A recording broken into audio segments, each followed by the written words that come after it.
The following is brought to you by the Starfleet Podcast Network, SPN The Spin. I mean, you could suppose that maybe at the end of time, whatever, Sure. time or existence in all maybe there is the coalescence, but that's not part of this story. This story is really focusing on this Alan, and what, what he needs to do. The other thing is, no koala bear at the end of this story. Yeah.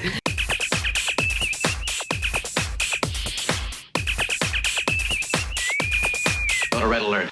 Hello, welcome to another edition of Beyond Trek Podcast. I am BigJ here with George Kayaian, and we're going to talk about the newest entry in the Starship Antyllus series. This is episode 27 that you just released a few days ago. And now, correct me if I'm wrong, are there 30 or was it like 31, 32 episodes that you had intended for this series? 30 is Okay. the total number, but the way I count them is there's a lot of parts 1 and 2 in some episodes, but I count them as one. So you might have, like, say, episode 2, part 1, part 2. So in actuality, even when we get to episode 30, it's probably going to be closer to 40, when all is said and done. Gotcha. Wow, that's a lot of episodes. How do you, with all the breaks that you have in between filming, because I know how difficult it can be to get everybody together. How do you keep it straight? Do you have everything like just it was this whole series pre-written and or at least kind of a basic general, like this is what's going to happen, this is what's going to happen in each episode, so it's easier to keep straight? Yeah, you pretty much got it right. It's when I going back to 2012, my goodness, I kind of had a beginning and a middle and an end. Mhm. And what was missing were these kind of gaps about how I'm going to get to these milestones. So I knew ultimately where I was going to end up, but I could never have predicted so many people that I met along the way. It expanded my story. So if you and I were talking back in 2012, I would have said, Jefferson, I'm going to make a 10 episode mini series. And then that rapidly expanded to 15 episodes and then 20. And I thought 20 would be enough.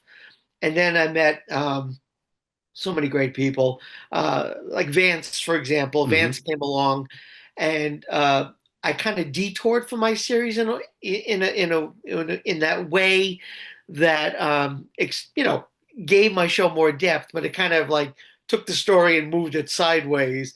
And then I realized at some point I got to get back on track.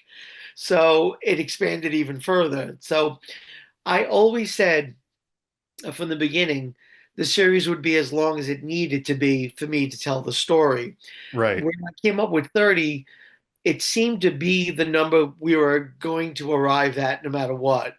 And it allowed me to, I don't know, tell the story in a way I wanted to. So, yeah, I mean, where I'm at now, it's 27, and I'm kind of right on target. I have just enough episodes left, uh, to map it all out. So, yeah, you're absolutely right, though. For our audience, if you could give us like a lead up to this episode and kind of a recap on episode 27, where it's at in the story and just kind of a basic thing. So anyone watching or listening, go on YouTube, Google Starship Until Antyllus, this, yeah. Starship Yeah. Antyllus, and you'll see all of the episodes, all the videos there. But sure, yeah, go ahead. Yeah, to keep it really simple, it is deliberately the story of Captain Holt Allen. And I decided very early on that the point of view of the show was going to be told through his eyes. It was going to be kind of a personal adventure. But at the same time, he is a starship captain. So there are those elements too. He's got his crew, he's got his ship. So it was deliberate. Like, I could have kept it generic. I could have made him like, say, a Captain Kirk, Right. where it's all these adventures, and it's really not about Kirk himself. Although there are certainly episodes like that. This was going to be a personal story. I also made the decision, for better or worse, to make it serialized. And the problem with that is if someone comes along and say they watch the brand new episode, Mhm. they're going to be hopelessly lost because I've often said this, my show is not unlike a book. Every episode Right. is the chapter in that book. What I'm hoping for is if someone comes late to the party, they'll go back and start from the beginning and they'll quickly pick up on that. It's hard to recap because now that we're at episode 27, so Right. much happened that I would probably drive you crazy explaining all the nuances. But I can say in a Cliff Notes kind of way, the captain has gone from being a starship captain to suffering personal loss. And then there was a revenge factor. And then there was the discovery of this kind of multiverse. Now, when I say multiverse, I'm sure people are going to roll their eyes and say, oh my God, you're going there. But keep in mind, back in 2012, when I wrote it, the multiverse wasn't as prevalent as it is today. It It, wasn't used for everything. yeah. And it And wasn't used as a vehicle to bring back characters or actors that had been written off or sacrificed in some previous movie or show or anything. It became the crutch. yeah, when I was thinking multiverse at that time, back in 2012, although certainly in comics and books and stuff like that, it was around. It wasn't like I invented, Right. but it seemed for a fan film series, it was a nice, bold direction to go. I also didn't want to overuse it. If you watch my show, the multiverse is introduced pretty late in the series. It's not like from episode one. Right. It's very deep in the series. And the idea was for the audience to discover this multiverse along with the captain. So as he makes the discoveries, again, it's told through his eyes, you learn about it. Um, and one of the fun things about playing in the multiverse is you can play different aspects of the same character. So there's another Holt Allen running around named Gordon, and he chooses that name because it's an acronym for an organization he had created. And he also realizes that it would be very confusing for them to use the same name. So he says, just continue to call me Gordon. It'll just, separate us. And so, yeah, he's from a different universe altogether. And that was fun to play the same character from a different, point of view. It really ultimately, my show is about relationships. I'm not about space battles. There's a couple here and there, but it really is about these professionals operating in their field under extraordinary circumstances. Right. And how do you deal with that? And I didn't want to make my captain like impervious to being overwhelmed. He is often overwhelmed, and he relies on Gordon as a sounding board. They almost need each other because Gordon represents the unknown and other universes. So, he although he's a Federation captain and he's used to weird stuff going on, I wanted to show that he is still a person that can be surprised, sidelined, and he knows he's in over his head many times, but it's strength of character. It's can he maintain his dignity, his integrity, his focus on the mission, and survival. Under all of these things. So as you're watching the rise and use, maybe overuse of the multiverse in different franchises, as you're going along, so we're going from 2012 Yeah, progressing up to now, as you're seeing it build up and become more and more of, I hate to say it, but it almost seems like we've gotten the multiverse aspect, whether it's Star Trek, DC, Marvel, it's yeah, almost kind of become cliche. yeah, Are you watching this happen and thinking to yourself, what does this do for my film series? Because now anyone coming into it or maybe has been watching it gets kind of worn out on the whole multiverse aspect because it's really been done to death. yeah, Uh, and not in Star Trek per se, but if you just take it all as a total with all the different franchises out there, it's really spread. So as you're watching this, are you thinking to yourself, well, it's a Star Trek fan film.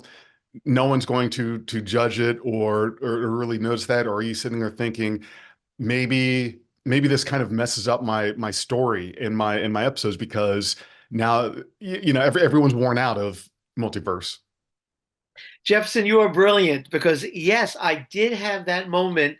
Probably, I'm going to say like around 5 years ago, and I had to really, really reassess everything. But I came to the conclusion that, for better or worse, this was the game plan. And I was already so deep into my show that if I were to eliminate that multiverse concept, it would diminish my overall story because I was carefully building up to everything. Too late to And course correct. yeah, it was really too late to course correct. And ultimately, if people look at me and say, well, you're not very original, and oh my God, you're stuck with a multiverse, but that doesn't mean that you and I can't do something original with it. Because any concept you come up with, ultimately, we had over 100 years of films. Right. You know, so no matter what we come up with, ultimately it's been done Yes. and in different levels. Excuse me. So about 5 years ago, you were saying that seems like that was right around the time of Avengers Endgame, which I would imagine was that the movie that triggered the thought that you were having about, well, now my stories are too deep into the multiverse. What do I do now? Or was it any particular thing, or did it just kind of seem like it just came up at that time? You know, again, I swear you and I, we think very much alike. To be honest, though, it wasn't like I watched a particular movie and then Mhm. had that eureka moment. It just seemed, like you said earlier, it crept into everything. It just Yeah. seemed that all the franchises were going that way. And, there is a point where you're always trying to be original, but I would be doing a really big disservice to myself if I changed it. And the reason why I say that is, um, if I got rid of the multiverse angle, the giant canvas in which I was playing in would suddenly be, relegated to a very small canvas Right. because, Captain Allen's actions in this universe, you find out, are like ripples in a pond of other realities. So what he does and fails to act or does act does affect the other realities. And I don't think it's a spoiler to say this, but to show you how linked they are, all the Captain Holt Allens in this infinite chain, if one of them gets an idea, that becomes part of the subconscious fabric where another Holt Allen will suddenly think he gets an original thought. He might encounter the same problem and say, oh, I think I know how to solve this. And he doesn't know how he knows, but it's because another version of himself did it. And they're all linked, Right. you know. So there are consequences, you know. I won't tell you ultimately how it all pans out because that'll be revealed in the final episode. Right. But I Right. love this idea that just because there's an infinite number of them doesn't mean that each individual one is not like important. They're not diminished. It's like the Jefferson in this universe is the end all be all in this universe. But Right. meanwhile, there's a Jefferson infinitely in all directions. Right. Right. So I was really trying hard, and that's a slow build up. It's a slow burn because I didn't want it to be, oh, who cares what happens to this guy because he's one of a multitude. So that's one of the psychological building blocks I did apply. I think if anyone watches my show for any length of time, I don't put anything in my episodes or I don't write about something that doesn't have a long-term consequence. Yeah, in the short term, it might be a conversation, but listen to the concepts. And I'm always dropping foreshadowing, and people, Right. they might not even know that. It might pan out in 5 episodes later. But ultimately, say my series is done, you'll see how everything is really interconnected without the long wait in between episodes.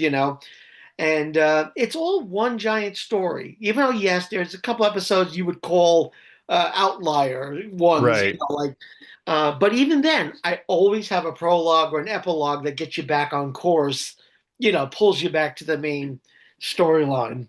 Now, there was something that you brought up I thought was very interesting that I actually had not seen done in any of these multiverse stories, no matter what the franchise is, that the people are kind of somehow tied to each other through some kind of multiversal fabric that, if I have a thought or an idea, if there are multiple universes, there are other versions of me that get that same thought or idea and Yes, wonder, where yes. did I get that? Which is crazy. You've really got me freaking out now, because there are things that I have thought or come up with. It's like, where did I get that? Why did I think that? Like, that's just some advanced kind of knowledge that it's not like I suddenly discovered antimatter, but there are just things that make you wonder. And it happens with work. And I guess it kind of depends on the job. And with my job, it's a very technical.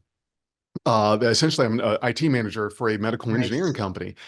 Now, I've been doing IT for almost 18 years, and I've really been technically apt since I was a very young age. But still, there are times where I'll come up with a solution or an idea or a thought, and it's kind of like, why would I think that? Where did I get that? I don't want to think that I'm so good at the job that that's just, Jefferson, you're there. When you're in it long enough, it's that presence. But now you've got me thinking, if it's like kind of a group sort of cooperative of the multiverse, where all these different versions of me, all these different versions of George, all these different versions in your story of Captain Allen, we're all kind of interconnected, and that's how it's like we share a brain or share a consciousness. Wow, it just blew my mind. Yeah. Well, first of all, we know you're a genius anyway, but let's go with the multiverse. Thank you. Let's go with the multiverse theory. Interestingly enough, I think by the first three episodes, some of my critics were saying, "Well, this guy's a Mary Sue," and he was just, how does he know how to do these things? He always seems to have an answer, and I was accused of having the character be like overqualified. Right. And I couldn't tell them at that time. I couldn't answer my critics directly without tipping my hand. But I Ah, would say, listen, there is a reason. I'm not new to this. I right. did write a reason. Yeah, he might seem overqualified, but if you listen to what he says, he usually gathers information from his crew members, and he's really able to take those separate pieces and put them together to form a strategy. And in the case where that might not be enough, his multiverse counterparts might have encountered similar situations, and he's picking up this kind of, multiverse subconscious network that he's not even aware of in the beginning. Right. Later on, Gordon says to him flat out, this is the reason why you're good at your job. The reason why we're all good at our job is because we actually all help each other, even though we have no way of knowing we're helping each other. We all learn and grow. And the series won't go beyond the metaphysics of it. Like there's never going to be an episode where we're like in some heavenly region where the entire multiverse version of Alan is now coalesced into one entity. Yeah, don't do that. Just you Yeah. talking about that is like Yeah. yeah, that would be, to do that would kind of be a little bit too much on the nose, and sort of Yeah. an expected, oh yeah, he went there with it. I mean, you could suppose that maybe at the end of time, whatever, Sure. time or existence in all maybe there is the coalescence, but that's not part of this story. This story is really focusing on this Alan, and Yeah. what he needs to do. The other thing is, um, No uh, koala bear at the end of this story. yeah, well, here's the funny thing. And please don't think this is an arrogant thing. Just treat this like it's an observation. Right. When I was first doing Star Trek fan films, most people played the Starfleet characters without a beard, without any facial hair. I know in the 80s, when Riker grew his beard, he almost like broke the mold, and people were like, oh, you can grow a beard, which was great. You're Now, right. some of my early critics again said, well, you're setting your show in the original series, and you're Because I have hair supposed, on my face. well, yeah, it's like, and he's like, oh, he's a captain, and what's with the beard? But again, I knew if you look at my very earliest promo poster, right? I'm clean Hmm. shaven. Yeah. I'm like, but I realized that has an alien because he's a Druidanian. He's not human. I mean, he's humanoid, but he's Right. not from Earth. That I was thinking of, like, supposing this group of this culture only falls in love once, and if something happens to their mate, that's it. It's if Wow. it's a one-time deal. But how would they show like the mourning aspect of it? Yeah, they Right. could wear a badge or wear black or something. I said, wouldn't it be interesting in this culture if you grew a beard as a sign of mourning? Not that the female has a beard, but you know what I mean. Right. It was a visible way of telling the universe, I'm in mourning. I lost someone near and dear to me. And I That's a nice touch. Thank you. So there was a reason. Again, my critics were like never giving me a chance to explain myself in the beginning. But the reason why he had a beard was that specific reason. And if you look carefully in the flashbacks, particularly like episode 6, he's clean shaven. He's his love of his life is alive and Hmm. well. She even says to him at one point, "Hey, you should grow a beard." And he's like, "No, no, no, no, you don't understand, what a beard represents." She's like, "No, it would make you look good." And he's like, "No, no, I'm never gonna grow a beard." That is genius writing and storytelling right there. To take something that's just natural, growing a beard, it's like Right, whatever. I mean, Jonathan Frakes just showed up for rehearsals or whatnot, script read through of season 2. Just he had just had a beard. He was working his side job and just strolled in right. like whatever. I'm just coming in to do this thing. And so they, the producers saw him with the beard and said, "Hey, you know what? Yeah. Why don't we keep that? Just keep that." It was You look great in it, not yeah. planned. It was just an accidental kind of thing. And when you raise a very good point, because I think, and I know I'm wrong. I'm not, citing that I'm the expert at it, but if you go back and look at movies and film through 20s, 30s, 40s, 50s, 60s, there was not a lot of facial hair. At least in my mind's eye, I'm not seeing. There are some. I mean, there are some actors, uh, some characters that do have the facial hair, but you're right. It seems like it was not really common to see that in the 60s, up to the 60s and 70s. Yeah, Then you kind of started seeing it more. So Star Trek in the original series, it was a product of its time. yeah. It was almost kind of out of place to have facial hair. And honestly, And like the mirror universe, remember when Spock had the goatee? They made that right. point. Like, look, it's the opposite. He's got the Ooh, he's got yeah, facial hair. woo. Yeah. But the funny thing is, I noticed, and again, it's not a narcissistic thing. I don't want people to think that, but I noticed that it almost seemed that when they saw me with the beard, a lot of people said, "Hey, we could play our characters with facial hair." Now, maybe they never saw my show. Maybe that's a complete conceit. But it Mhm. just seemed that there was a proliferation of bearded Starfleet personnel after I had started my series back in 2012. It just seemed that way. But I do have a reason. And again, I have nothing against anyone that has their beard, and Right. it's just that as an original Star Trek fan, I was cognizant of, can this guy get away with this, and what would be the reason, You wrote it in as part of the culture. That's genius. I never would have. There has to be. I would hope that there is a friend of a friend of a friend of a writer that hears us talking about this. It is thinking, "Wow, making that part of the culture." That's now. I know that there are hair has been used to signify other things. And what jumps out at me are the Padawans in Star Wars. Oh They yeah, made it a yeah, thing where they had a little braid thing, yes, so we're not trailblazing hair as right, part of a culture or anything like that. But the way that you tie that in is with that culture for the males, mourning, the sign of right, mourning is growing a beard. yeah. I Genius. mean, with no major spoilers, but there is a line of dialogue where Gordon says to Holt Allen, uh, "Your last mission was a success. Why don't you go shave that beard?" And he's like, "I don't know the outcome. I cannot Mm, shave it because I don't know if mhm. the love of my life is alive. So this stays on." Right. I'm still But in mourning. the other thing, and again, You know what it is? When you have a passion for something, when you love something, a lot of the details do fall into place. Now, being a Juladanian, I imagine them to be almost Middle Eastern in their feelings of how they apply the law.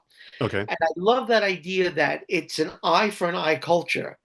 So if you wrong me, look out. Right. But at the same time, he's a Starfleet captain.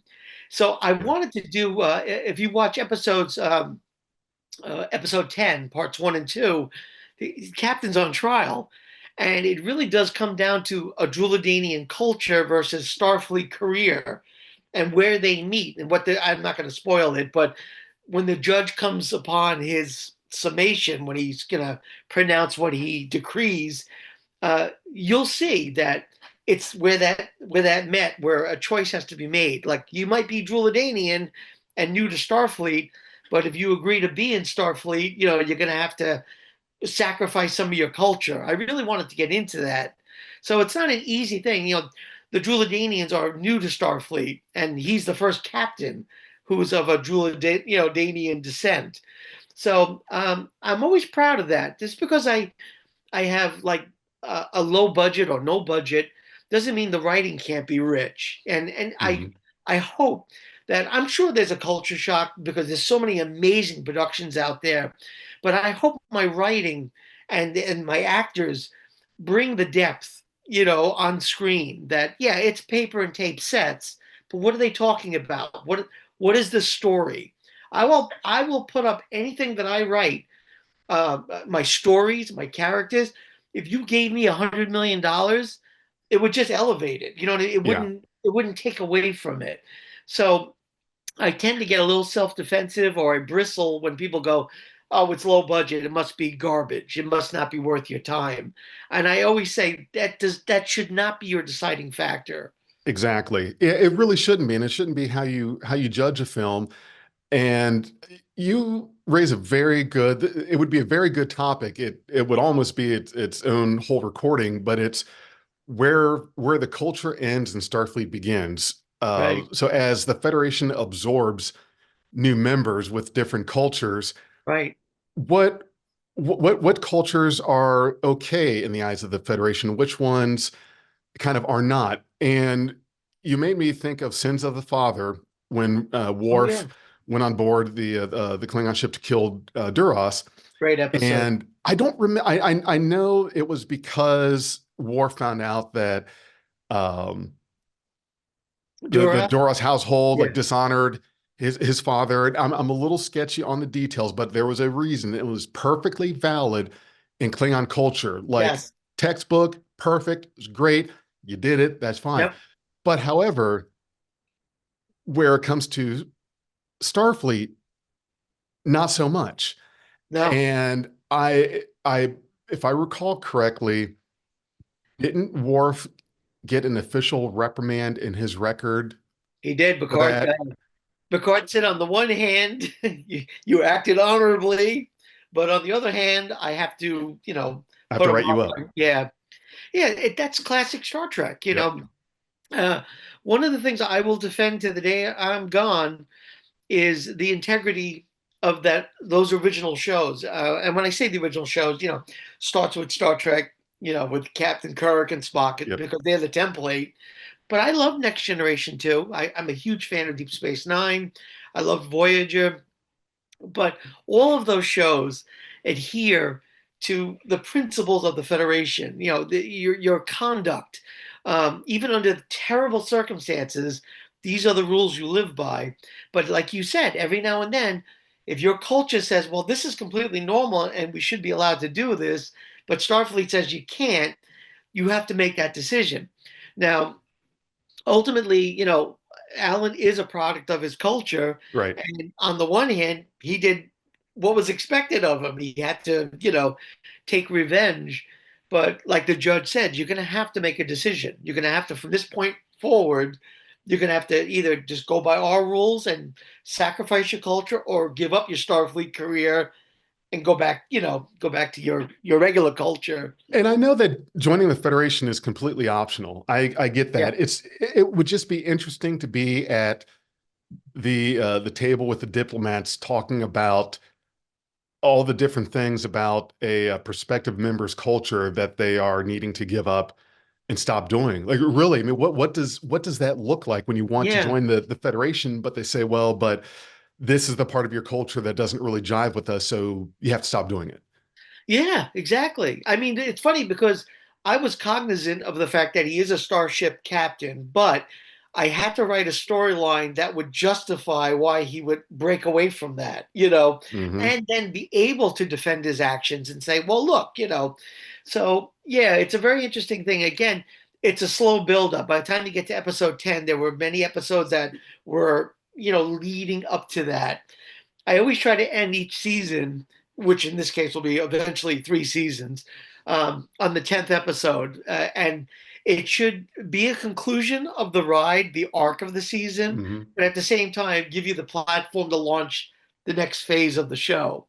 So Right. again, that's it. That's hindsight of pre-writing a show. You say, "Oh, I'm going to build up to this," and and it also allows you to have a couple of like pure Star Trek side adventures, because I didn't want to give that up altogether. I know that it's the captain's personal story, but as a starship captain, he's going to get, mission orders to go to this planet, to go to that planet, help out these people. So it's a challenge to be faithful to Star Trek, but also tell this personal story. Right. And I mean, even in this episode, he says at one point, despite my feelings of what he's upset about, he says, "I still got to be a starship captain. I still got a job to do."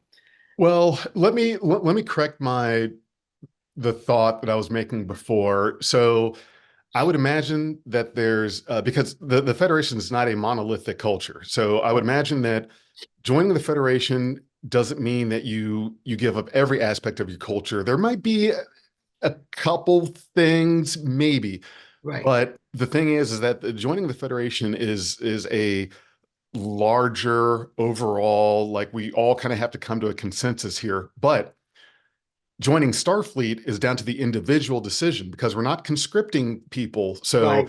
if there's a part of your culture that is seen under the eyes of the Federation that that's part of your culture, that's just what it is, and we're not trying to steamroll you on it.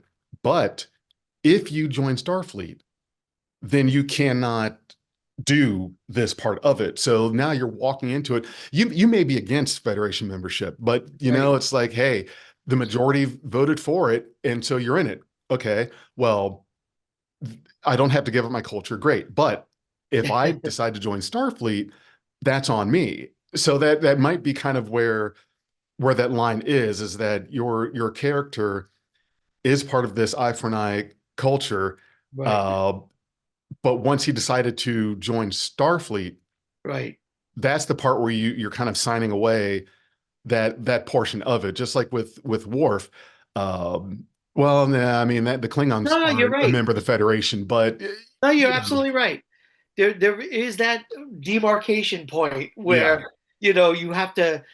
Now, I did write in the episode itself. The captain was completely prepared to be found, say, guilty and like get his career taken away, but he Mhm. felt it was important that he do what his culture demanded. Yeah, So, it wasn't that I took it frivolously.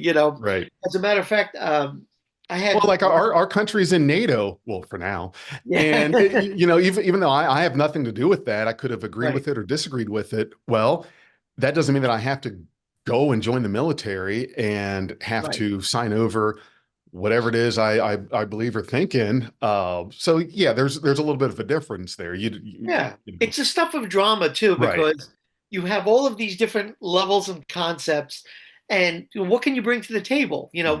What would be an interesting dilemma for our captain?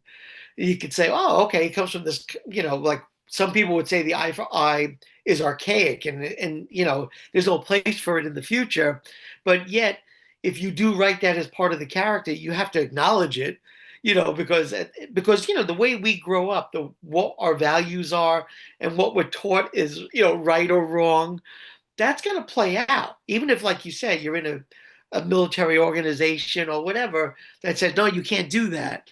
It's still going to weigh on your mind. And everybody's going to have that point where weigh against your values versus, say, Yeah. your job. You might walk away from the job. You might say, well, I got to quit because I got to do what I think is right. Or you swallow it. You say, I can't do what I think is right for the sake of my job. I Yeah. always try to find um, a rich tapestry of dilemma for our captain, because I don't want people to get bored. But he takes things very seriously. He's a very somber character. Like in real life, I'm silly.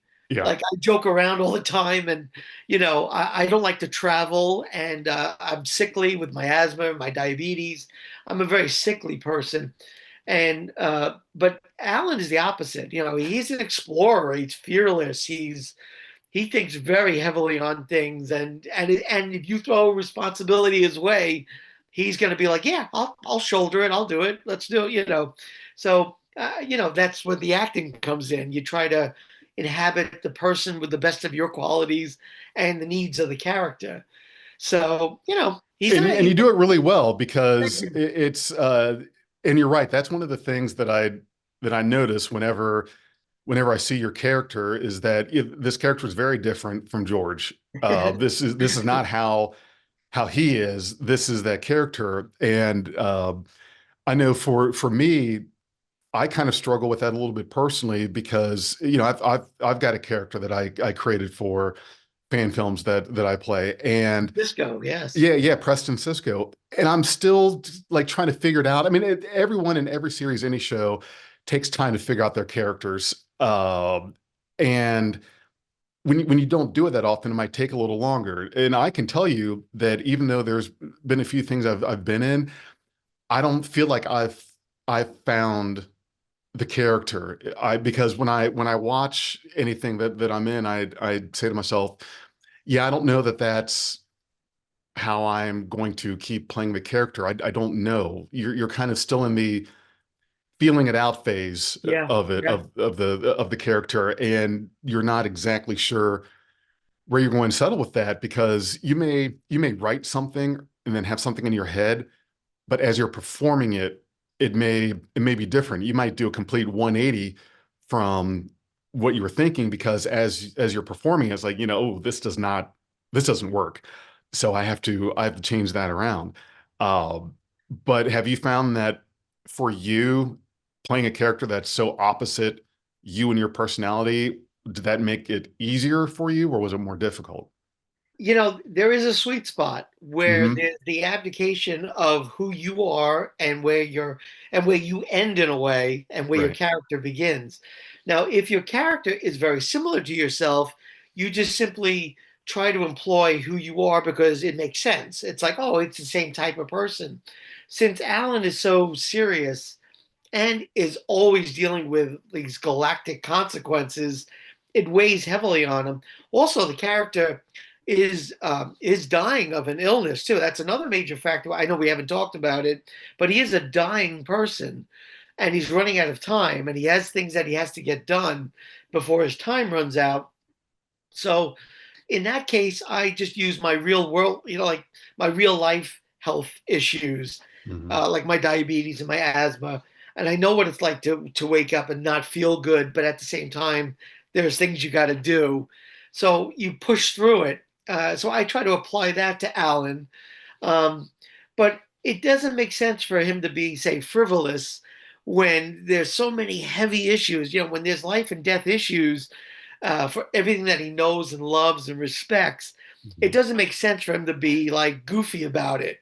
And also, You're I not going to can't be in a good imagine. mood a lot of the time. Yeah, well, I can't imagine like you being a starship captain and going through whatever the training would be just to, like it would have to weigh you out to some point.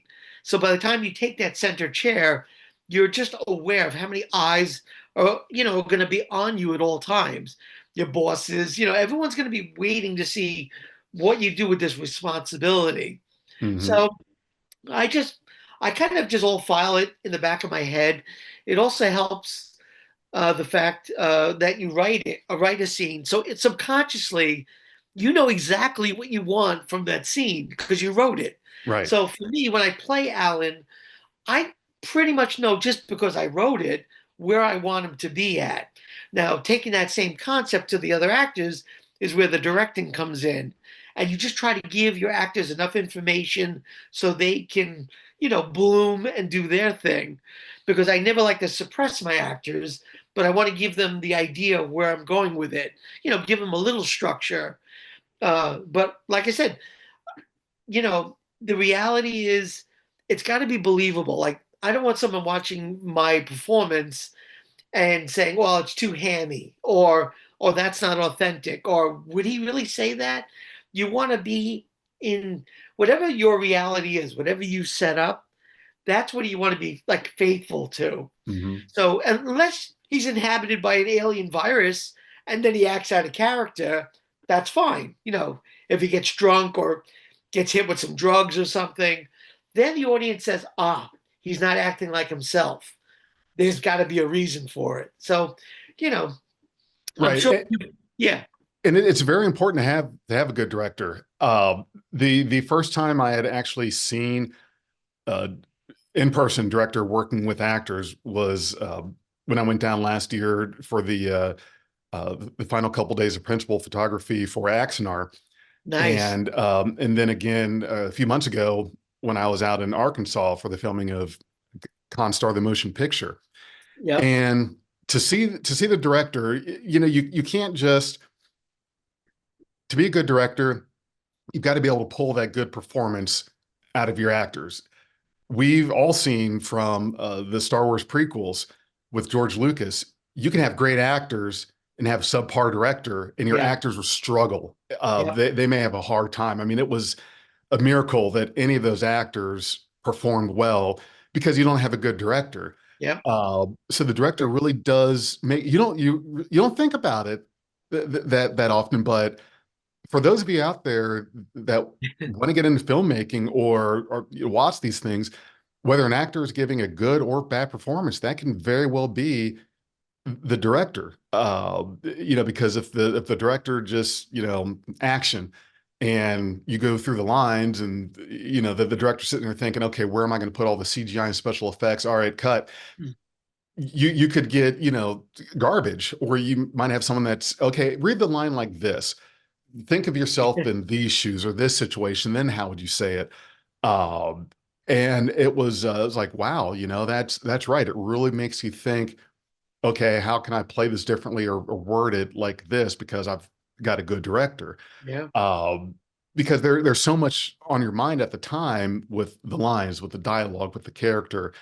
And the director, you've got to rely on that person to give you those ideas that you may not be thinking about. Yeah. Well, it's funny. If I name drop here, it's like you got a great guy like Vance or Josh or Jose. Hmm. They're all wonderful people oriented. They're good with working with people and they get great performances. They're very talented in what they do. They know how to, portray their ideas. For me, once I get over that initial hurdle of just getting the idea across, my cast has worked so long together now. Yeah. We know their characters. Unless they ask me specifically, oh, how do you think I should play this? I only have to give them the setup now. And my They cast know is, their characters now. yeah, they know their people, they know their characters, their personalities. Um, and you could tell the difference.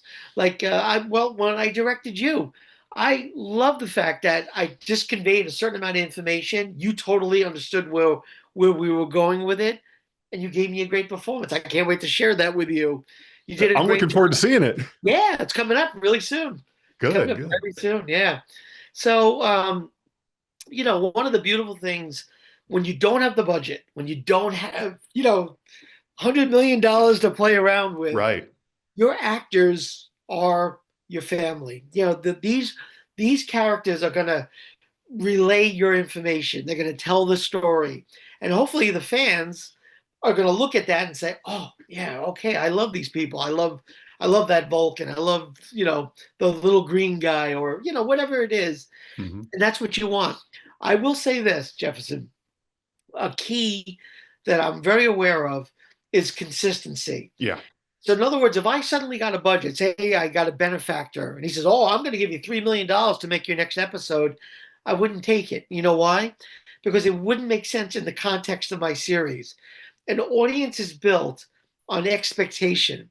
So if they look at your episodes, they say, oh, this is the level he's at, these are the sets, these are the characters. You've got to play that out. You've got to play it out because if you are inconsistent, your audience gets jumpy. They don't know what to expect. And then they get hypercritical because you've thrown them off their game. You know what you Yeah. get when you see my episodes. What you're going to get is a good story. You're going to get a little bit more information that forwards it.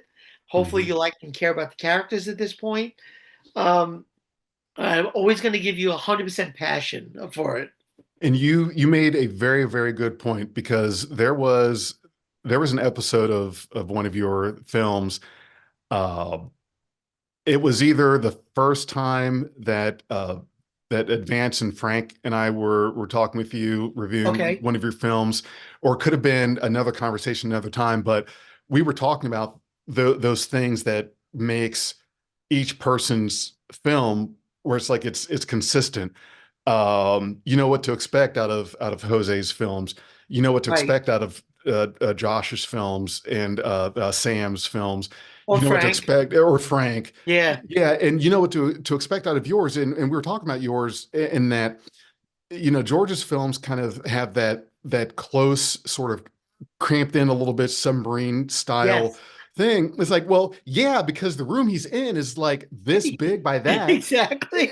But that's the thing is you've created that style where if you suddenly had a budget and you were on a sprawling set, Yeah. and whether it was now, Warp 66, I'm not saying it's huge. I mean, it's scale Yeah. bridge, but if you were to suddenly take your people to Warp 66 Right. or um, Neutral Zone Studios or whatever, suddenly it doesn't have that look. Now you've got wide shots that you didn't have before. You've got Right. this freedom of movement you didn't have before. Now suddenly it's not a George Kayaian film. It's Yeah. just, you know what I mean? Like now, Yes. if You you had lose your always been identity. doing that, sure. But because you haven't and you've done so many, I think that's the thing is once you get to a certain point where you've done so many, Yeah. now it's too late to diverge because Right. that is the feel of your films. And Yeah. it's just that's part of it is you're close in. We don't have a lot of actual physical real estate. I can only step back so far with the camera, Yeah. in order to do, and that plays in your films to where if you change it, that's going to be a bad thing. And you may even take some of that money and say, oh, well, now I can afford a better looking camera. Well, Yeah. now your film quality Yeah. suddenly jumps up. Yeah. And it's not that your film quality is bad. It's not. No. It's just you could get tempted to go from, we might be shooting in 720p because that's the kind of camera I got. And Right. suddenly, well, I can do 4K now because Yeah. I could buy Yeah. this new. Now it's like, whoa, wait a minute. That's not a George film, or if Jose suddenly went serious Yeah. on Right. on an episode, it's like, Right. no, that's not you. That's not you. That's not one of your films. You're right. You develop this great thing to where when I sit down and watch any of your guys' films, I know what to expect. And every time Right. I've seen one, I've gotten what I've expected because there's that consistency. And you're right. There is a It's your big identity, risk. you know? Yes, it's your identity. There is a big risk with getting money and taking yourself out of what you're known for. I've been offered, I actually have, I've in the intervening years, I actually got two digital cameras now, super high quality. Hmm. But I will shoot my show all the way to the end in mini DV format. I want the look to be consistent. Yep. If you notice too that, and again, whenever I say something, don't ever think of it in terms of I'm judging other people. I'm just letting you know what I'm thinking. Hmm. But if you notice, my show's opening never changed. Right. When you watch the opening of my episode, it's always the exact same format. I don't like to change things around. I want it to be one piece of work ultimately. Hmm. Um, I try really hard to be consistent. Now, listen, if someone watches my show and they love the high budget stuff, I don't hold it against them. That's your level. That's Right. fine. But if you turn around and just prejudge me and don't watch anything I do, like, just see a thumbnail or something and say, "Oh, that looks terrible," then you're not doing me a favor. You know, you're And there are doing plenty of yourself people a out there service. that judge your film based on your thumbnail. Like, Yeah, really? yeah. The other thing is to show you how much I planned, because Hmm. I knew of the materials I was working with. God, I wish I lived near you, Jefferson. You would have been in everything. Um, Nice. but I knew that because I'm working in paper and tape and these Yep. materials, I said the Antyllus is a prototype. So she is part of Starfleet, but it allowed me the freedom to tweak things. Like my bridge is unlike anyone else's bridge. Right. You recognize it as a Starfleet bridge, but Yep. it doesn't quite line up with everyone's thing. And that was deliberate. I could have been more, attached to the way things looked. I wanted it to feel unique. I wanted the Antilles to be a prototype. And You didn't again, want it to be another recreation of the 60s Enterprise bridge set. yeah, I wanted a little bit. I wanted an identity. I wanted the ship to be unique. And again, like And no slight to anybody that has a yeah, set yeah. like that or does that. Oh no, no. That's great. Yes. Again, I'm only talking from my own Yep. personal, I don't judge anyone. I love everyone's fan films. I'm a huge fan of each and every one of their series, whether it's Randy's, Frank's, Jose's, Josh's, Vance's. I love them all. Hmm. But when it comes to like my own personal stuff, I got to put my stamp on it, if you know what I mean. Yes. It's got to feel like, and again, I knew that if I wasn't consistent, then I want people to look at my bridge and say, "Oh, that feels like home." I Yeah. did, I just didn't want to change anything. And but I think about everything. Like people would do me wrong if they thought anything in the final product was not mulled over, thought about. I'm very much aware of how people perceive projects and things like that. All you can do in the end, Jefferson, is be true to yourself, Yep. write your story, and hopefully people will enjoy it. You can't play to the masses because you can't please You everyone can't anyway. please everyone. Nope. Yeah. So hopefully, whatever trip I want to share with people, you get a lot of people, to say, yeah, I want to see where it goes. Now, I will say it might very well be my time to retire because if you watch the Oh, numbers, no, don't say that. well, here's the thing. And again, I know it's not a numbers game only, Right. but just my first episode got 30,000 views. My second episode got around 20,000 views and so on. I'm down to 500 views now. Mm. Now, it doesn't Mm. mean the quality's not there. To me, as a matter of fact, the writing's as strong as ever. But Right. I'm barely getting 900 views. If I get to the 1,000 mark, which the last episode did, it's kind of a fleet, like a freakish thing. I know where you're going Yeah. with this line of So, thought. Yep. but part of me says I'd rather have 10 people that are obsessed with my show than get 20,000 views of people that are indifferent and don't care. So I'm not playing to a large audience here, but I want to Right. reward my long-term viewers. I want people that have stuck with me since 2013 when the show really went into production to the end. Those are the people I care about. Yeah. And maybe later on people will maybe tap into it, but it is very strange that when I write a post or say, "Hey, I'm working on the latest episode," I get a lot of support. But then the numbers vanish when the actual episode It's like, gets. what the hell, people? I don't I know. love the likes, but It's you got to weird. watch it. It's weird. Yeah, I have 3,000 subscribers to my channel, which is great. So you would think minimally I'd get, say, 2,000 views per Right. episode, but it just doesn't happen. So I can't worry about it. I just have to stay true to my format and have Yeah. wonderful guest stars like you and the friends that I've met along the way. But maybe it's Antyllus' time. Maybe episode 30 is the time to say we did it. We told the story we wanted, and Yeah. to walk away with my head held high. I have other projects I want to Yeah. do. It's just, you know what I mean? The numbers can really mess with your mind because Yeah. when you started, there weren't that many fan films. The earlier pioneers got all the views because that's all Right. there was. Now Yeah. everybody with a phone is doing it because of the technology Yeah. is there now. Exactly. Uh, we've gotten to where the if you go back and watch the Unmade Mind, that was I all love done that. with I saw it. this Yeah. phone It's right here, incredible. a Galaxy S. 20, I don't remember. I got it last year, but I mean, You were it very good at it. modern cell phone. Thank you, thank you. But the quality looks like, but that's what we can do now. We can do Yeah. that with our phones, so Yeah. everyone can do it. And the problem is that you're right. As you go along, those views come down, and it's happened with me with podcasting. Right. For the 5 years that we've been doing Beyond Trek podcast, I've always had a hard time taking myself away from the numbers, away from the views, Yeah. because I judge the views based on, is this worthwhile? Should I Right. keep doing this? How much time should I spend on this? Uh, it was I can't remember exactly when it was, but there was a interview that we did with Will Wheaton when he was doing the tour about his new Right. book, Still Just a Geek. And so there were four of us in Beyond Trek podcast. We had this great talk with Will. That's so I spent cool. like a couple years trying to get him on the show, and it happened. We had a great format.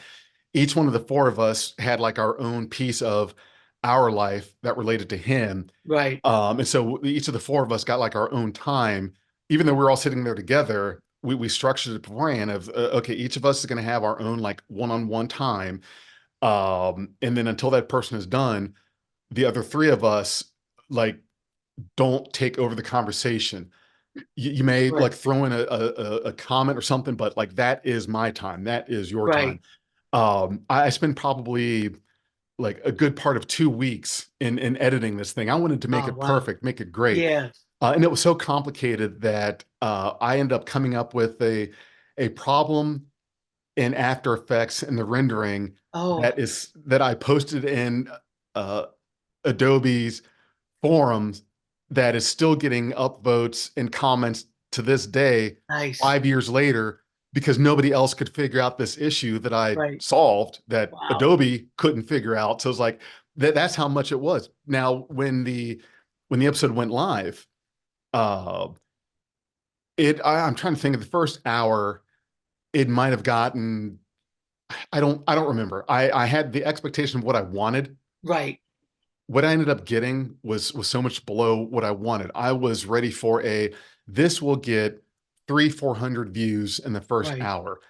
I think I'd have to look it up right now. Yeah. I don't know Yeah. where it's at right now. It might be at 700 or 800 now, I know where but you're going with it. I Yeah. nearly quit that day. Oh, That was almost the day that I stopped podcasting, right. because to me, it felt like you spent all this time and effort doing something, Right. and you get shit for a reaction.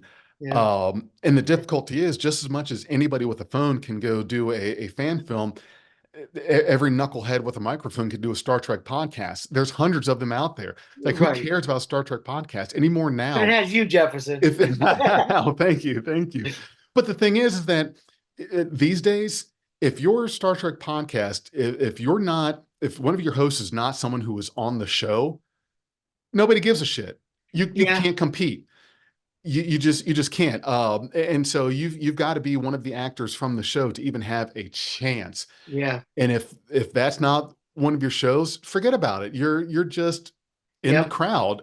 And it's one of the guys on our podcast, one of my co-hosts was like, okay, so this episode got 40 views.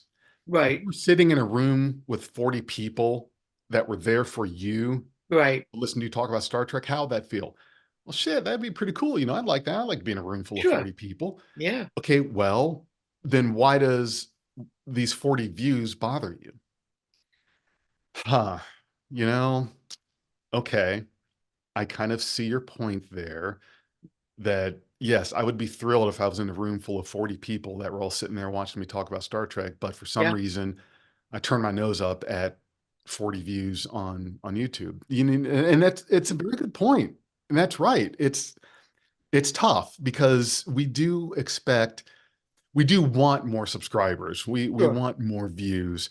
Uh, my YouTube channel, Beyond Trek Podcast, I think has 330 subscribers. That's after 5 years of Great. busting It's our hard work. asses, Yeah. and me busting my ass for a long time. And you just kind of get to a point where, forget it. Forget it. This isn't. not for that.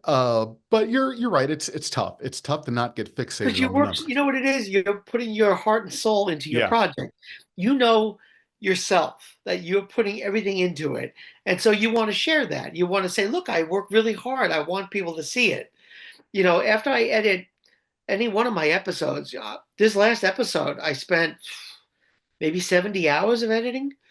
Right. And Every that's a big episode's chunk. been her. Like this is Yeah. it. This is the Gone with the Wind. This is I going to always get have 20, 30,000 views. yeah, and then after I post it, I always get this kind of physical reaction. I'll post an episode Yep. and I get exhausted for the next 72 hours where I literally can't do anything. Like I'm exhausted. I'm Wow. mentally, I'll react to comments and things like that. Yeah. But I'm like physically exhausted. I gave it my all. Right.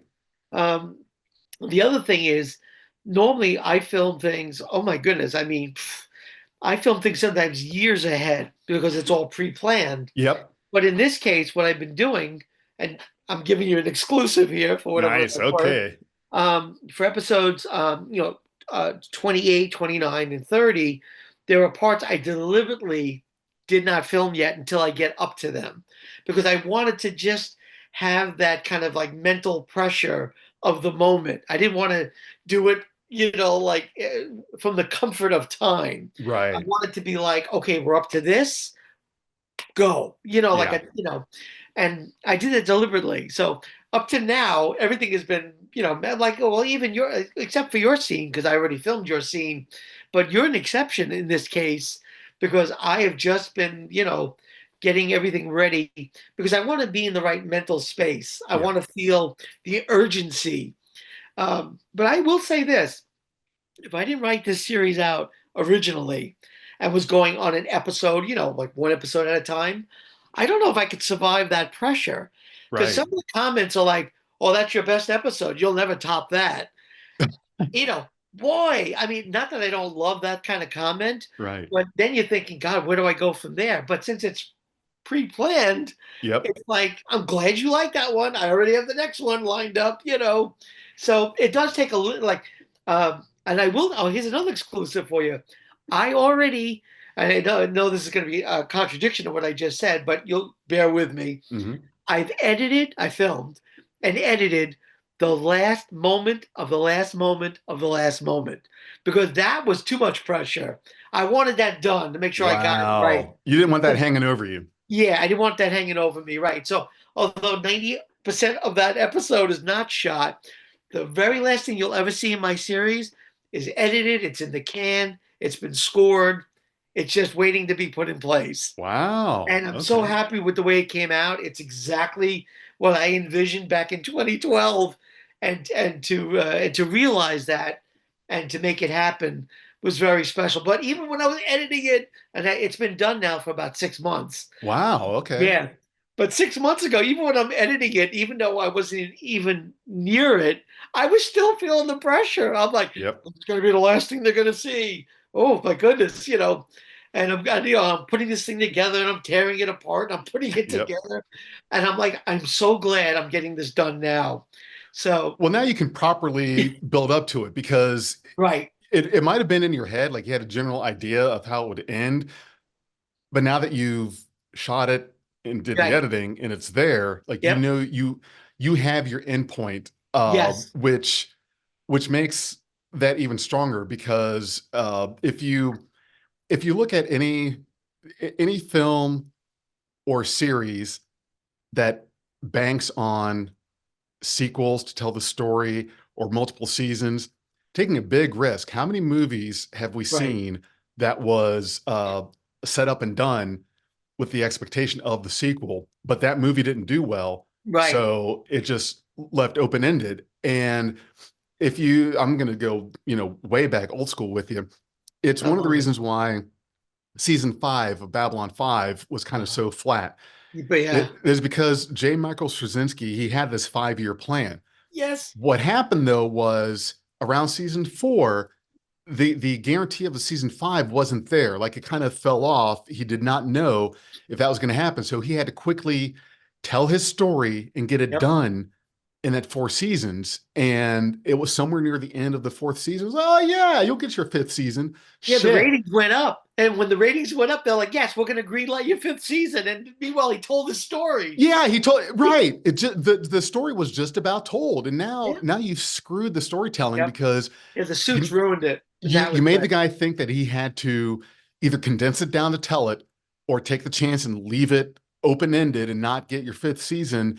But you can't influence the writing and then do that because yes, Yeah. you're right. The suits killed it. That you Yeah. can tell there's something not right with that fifth It's season. truncated, because the Yeah, story was slowly unveiling and then suddenly bang.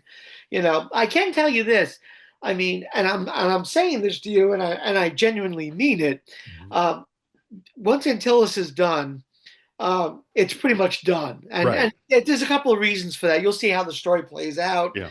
Um, but I don't, unless I get a eureka moment and have a genuine reason for coming back.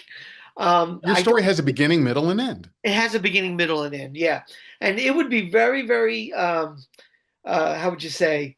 The easier route would be to maintain the show indefinitely with my 500 people that watch, because at least I know they're going to be watching, Right. rather than the uncertainty of a brand new, uh, situation. But again, I don't want to be. I don't want to do a disservice. I have it planned out, and yes, if people miss it, I'm glad. But I don't have any spin-offs planned. It has a definite conclusion, which I'm very happy with. Hmm. So And there's nothing wrong with that. yeah, There is nothing wrong with ending a series, yeah, ending a show. If you right, have that story, you've told that story, well, that's it. Babylon yeah, 5 was always a 5 year story. It was yes. 5 years. That was it. Your stories always had about, The 30 three episodes seasons, planned. yeah, Star Wars was always only supposed to be 9 episodes. right, Even when the original Star Wars was coming out, it was episode 4 of a 9 part series. So that was already kind of preordained. yeah, um, there is nothing wrong with that. It's there is nothing against Hidden Frontier, great fan film series from back in the old days. It yeah, had an yeah, end. It exactly, ended. yeah, It told its story. Done. There were a couple spinoffs yeah, from yeah. that, but there's nothing bad. Everyone seems to think that you should always leave it open so you can come back. Yeah. No, you don't have to end it. Well, I mean, again, it's like when I did my first Star Trek movie back in 1992. That was going to be a one and done. Right. And I had my family in it, my parents, and it was great for what it was. And then a couple of years later, I had a eureka moment about solving the Klingon problem. I said, okay, if even though it's an indirect sequel, I have a reason for it. Hmm. Boom. After that second one was done, I'm like, that's it. I've done my two Star Trek movies. And then a couple of years later, I came up with a conclusion to that Yeah. trilogy. But again, honestly, if you talked to me back then after the third one, I said, no, I'm done. I've done my Star Trek trilogy. But until this came along at a time where I don't know, it just seemed to be it needed to be born. It needed to I just wanted to tell the story. And I know a lot of people think automatically, maybe like a narcissist, oh, you wrote yourself as the captain, and we know, why you did this. But I actually auditioned Like other you're setting people. precedent. The reason Quentin Tarantino is an actor is because he puts himself in Yes. his movies. But to be honest, I did audition other actors. Yep. Ultimately what decided it was time commitment. A Right. lot of actors that I interview would have been fabulous, but they said it's a one and done. We can't commit. And I didn't think it was going to take this long anyway. Right. This was back in the days where I thought it was only going to be 10, 15 episodes, but they're like, we can't commit. A lot of them were already in the field too. They needed to be free. And So having to recast can screw your stories as well. it was so important that the Captain Allen that started the series ended the series. Yep. So I said ultimately it just makes sense. I love to act. I love Star Trek. Now at the time, because of the medicines I was on, I was so overweight. So I only thing I changed was I made him from a heavy gravity world. But around episode I think 9 or 10, Hmm. they changed my medicine and the weight flew off. I lost like 150 pounds. So Wow. but I didn't want to make it a story point. I was very tempted to have But the still a doctor great be like, job. Yeah. yeah, well, it was all water weight and Yeah. bloating for the medicine. But I did. I was tempted to write a scene where the doctor's scanning me, going, "Well, I lost, you know." But I said, you know what? It's incidental. I'm not even going to mention it. And but yeah, and I'm still, I'm still very stocky. Right. And of course, video adds 10 to 12 pounds, so Sure. it's a very flat medium, and it just makes everything. And those uniforms are brutal. But the main They thing, are. oh my God. But the main thing is, everything in my show has a reason. So if he's heavy, he's from the heavy gravity world. Yep. I don't discount everything. Of course, it's so funny in the beginning. It was like, oh, he's too fat to be a captain. He's too this. But then when I lost the weight, those comments stopped. Well, Uh, right. for the most part. But even if they started up again, I could laugh about it. Say, hey, he's a heavy gravity guy. Yep. He's built for gravity. But no, everything in my show is a deliberate thing. I've thought long and hard. My scripts are they come about organically, but I spend a lot of time on them. Sometimes the ideas fly out, but then I go even up to the day of shooting. I might refine something. I Hmm. might say, "Can I say the same thing but better?" Or if my actors are saying a mouthful of that technology, Yeah. I'll be like, "All right, how would you like to say it? As long as you're giving the same information, what's more natural for you?" You know, I never like to be married to the material unless it's a major plot point. Hmm. I love to give my actors the freedom to ask questions, to put inputs in. Can I try it this way? Why not? I'm not such an egotist that just because I didn't think of it. And sometimes, and look, the worst that can happen, you look at it, say, nah, it doesn't quite work for me. Right. But you give them the chance to shine. I know for a fact, Jefferson, if you and I were neighbors and we went back in time, like if we knew each other, 15 years ago, um, I'd be a star. well, no, well, you are a star. The idea being is, I love to work with my family and friends. Right. So if and I know you and I would have been besties, and I drag all my family and friends into my productions. But you know what? In the beginning, they're amused at the idea, but then they seem to love their characters after a while. Yep. If they're reprising a role, and I love that. And I've had some people say no. I had family members that said absolutely not. And I said, that's okay. I just wanted to ask you and include Sure. you. Um, but I usually write with someone in mind. Like I Yeah. wrote your character with you in mind. I had that image of you. So, you try to find the right fit. Yeah, and that's a great part of the story. And you're right when we're talking about you making yourself the main character. The challenge that you had is that you had this idea, this concept of this story that was going to be told over so many episodes. Right. Do you want to risk the main character being somebody that at some point would just decide, I don't want to do it, I don't have the Yeah. time to do it, or this or that could tank that could have tanked the entire series. Yes. Now, Yes. if it was any other part, and it's not like, you don't want to have to recast anybody, you don't. But the problem is that if it's the closer you get to that main character, the more difficult the more that it could just destroy the entire thing. So you're right. Do you want to put this in the hands of somebody that would just be like, man, Yeah. I don't feel like doing it. I don't have the time. And now your story, your episodes are beholden to the schedule of this other person. Whereas Right. for Right. you, let's say that nobody else in your cast was available for something. Oh You boy, could that do happens a lot. right, right. Then okay, this episode is going to be all Captain Holt Allen. You Yeah. could do that. You can Yes. do an episode where it's primarily you, Yeah. or it's a com box with somebody, but it's still you. Your production doesn't completely come to a halt because Yeah. your main character, or your main actor now decides, oh well, now I want to get paid for my time. It's like, what? Fuck you, Yeah. buddy. I don't have the money for that. And now you've killed my whole series because Yeah. now you're holding out on me. So I totally Yeah. get it. You don't want to put that in Jefferson, the you hands. are brilliant because I have actually written 4 episodes that no one will ever get to see for some of my secondary characters. Actual showcase those, and because of real life and babies and people Hmm. moving, I lost those episodes, and there's nothing I can do about it. I Right. just shelved them. I said, oh, okay. I came close to realizing 2 of them, but Hmm. again, real life always takes precedent. But it is an exact example of what you just said, where it's not always about the captain, but anytime I tried to stray from that and you're reliant on other people, Yep.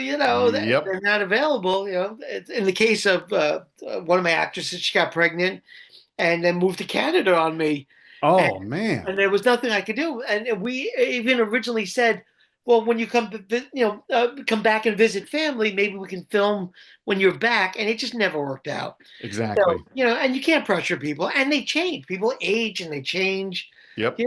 and you can't explain that if you go back to your stock footage, you know. That's tough. Yeah, that's Yeah. that's that's tough because it's funny you say that, and we were talking about the weight and all that. So last January, 2024, I had a gastric sleeve done. Oh, wow. And just pre-op diet after that and whatnot. Well, from that point till now, I've lost about 170 pounds. Wow. You And look yeah, fabulous. yeah. Thank you. Thank you. And what's funny was in Comstar, there was a scene that I filmed that was, I think, last February-ish. And I even asked Vance, I said, okay, so from the time that I filmed that scene to now when I'm here with you guys in Arkansas Right. and my character is seen again, there's about 140-pound difference. So it's like, Yeah. do you want me to reshoot anything? Because, within the same film, Right. you could, looking at it, you can't really tell, uh, because it's harder to tell in the face, I think. Like Yeah. I can see it, I can tell, but when I watch it, it's not glaring, Right. because it's not that big, so it doesn't take out of the film of holy shit, wait a minute, in the course of this one film, this guy is that the same guy? You're right, it doesn't take you out of it, but Right. you're absolutely right. You get into a situation where it's like your character over the course of the film, or you're playing an android that's not supposed to age or gain weight, yet Yeah. you've got a human person playing that, and Yep. it's like how much do you want to have to write those things in? But I keep up the great work. I'm so glad I got the chance to sit and talk with you again. Oh, I know we could talk for hours about Star Trek and all that stuff, but I I found the if sweet you spot is about an if hour yeah. that people will listen or watch, and after that they kind of Jefferson, tune out. if when the show is finally done, right? Hmm. Maybe we could do like a follow-up thing, where we Absolutely. talk about everything as a completed piece. I would really, yes, I would really like to do I that. love talking to you, man. I Yeah, love it. I love talking to you. I appreciate that. Yeah, that's awesome. Thank you, thank you. Well, I took a hiatus for a while. Work just really came crashing down in regards to Yeah. this big project, and it would just it became a point where if it wasn't work and the kids, I took myself out of everything. Well, yeah, yeah, yeah. And just let podcasting, wasn't even really playing computer games, not doing much socializing, nothing. Yeah. And I finally got to a point where it's okay. I can sort of start getting back to normal, but I need to put some limits on myself, Sure. and not spend so much time in it, because I did kind of let it get away from me. It went from being a Yeah. hobby to kind of being all right, I'm spending as much time on this stuff as I am at my job, and Yeah. You it's gotta too take care of much. yourself. You could burn yourself out. Yeah, right. You gotta take care of yourself. And there were several people asking, hey, are you going to podcast again? And that felt good because you have Yeah. people that notice that you weren't doing it. I did notice you took a break, but Yeah, I just thought, yeah, he'll come back when he's ready. right. And I that's did that's notice what it that. did. Work started to get a little less nightmarish. Things started getting a little bit back to normal. And it's like, yeah, okay, I can start getting back into doing a little bit here and there. And you're right. It's I didn't always know over the last 6 months if I was going to come back and do it, but I Glad said, you did. I'm not. Well, thank you, thank you. Well, I was not going to put like a start date back on me.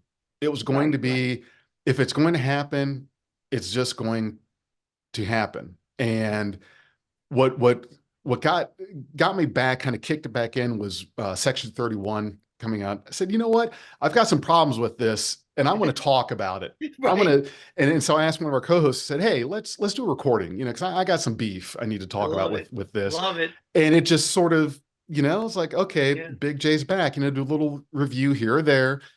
Not a lot of major stuff. It's not going to be 2, 3 episodes every week like I Yeah. was doing. It's going to be, on the occasion if there's Yeah. something timely or something to talk about. But yeah, it's good that there is that audience, and you're going to experience it when you're done with Antyllus.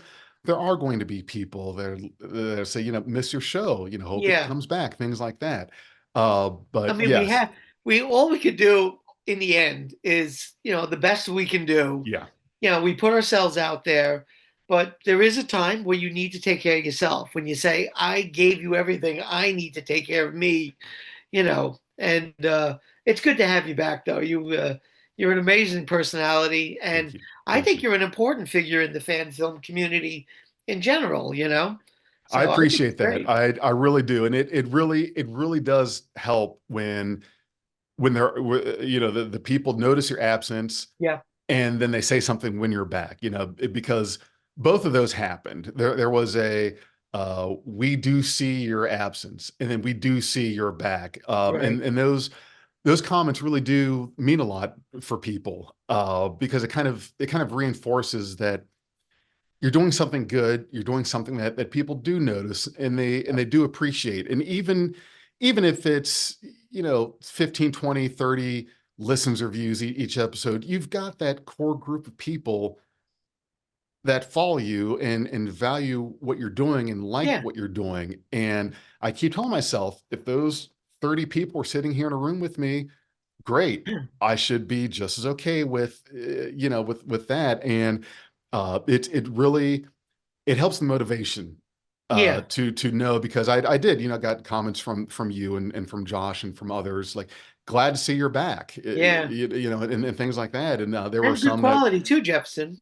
I mean, seriously, you put out good quality. So it's not just how would you say? It's not wasting anyone's time. You're right, adding value. You're providing entertainment and value. right. And I definitely appreciate that.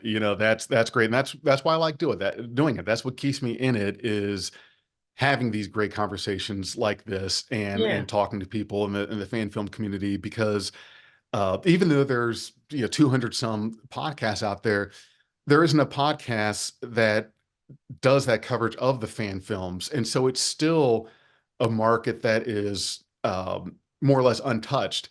You might have the stray Star Trek podcast hop in and out, maybe talking to somebody in the Yeah. fan film community, but nothing that sticks, nothing that Yeah. is a regular kind of thing. And it's sort of like, it's, um, I don't want the fan film community to lose that, to have someone that wants to talk to them and highlight their things, and to do that, it kind of, not that it feels like you're doing a service, but it's, Yeah. you kind of get into that part where you feel like you do, you have a responsibility. You've got a part to play. When I was in high school, I mean, I'm 6'5" now. I was 6'5" then, 6'5", 300. It was my duty to play football Yes. for the high school. I You understand. couldn't, you couldn't see a guy my size walking around not play sports. Like, what are you doing? You're not contributing. You're not playing a sport. Who do you think you are? It's kind of one of those things. Like, you need to play your part. You need to do your thing. And for me, it was that. I would have gotten dirty looks if I wasn't playing sports.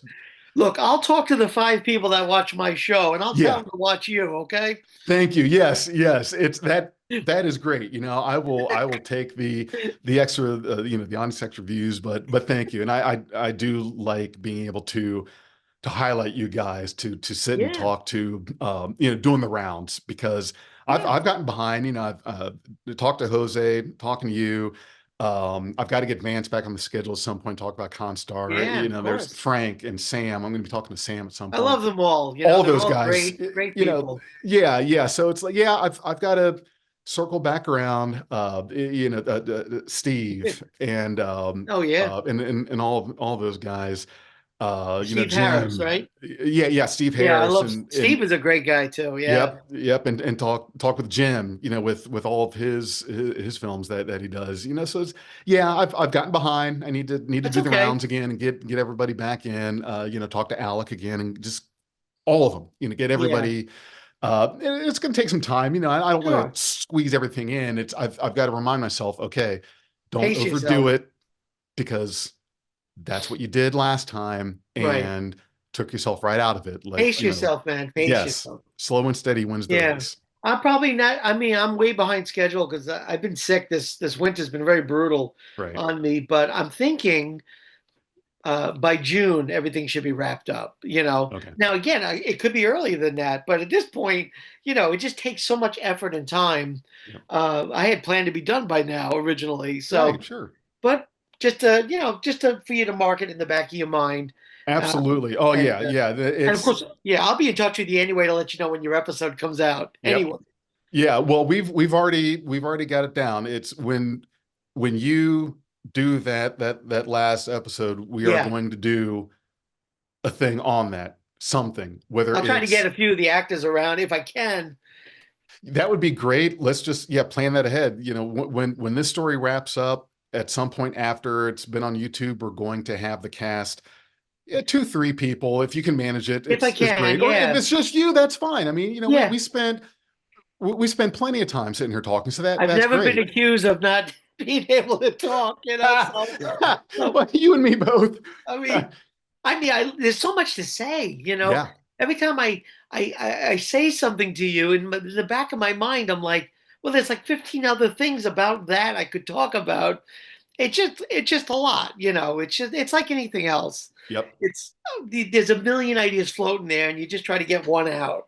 You know. Yes. Yeah, you're right. At some point, you do have to do what Midwesterners do to end a conversation. You slap your hands on your knees, stand up, say, "Well, Yeah.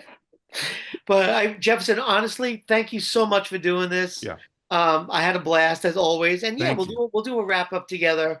And I'll try to save a few exclusives for you.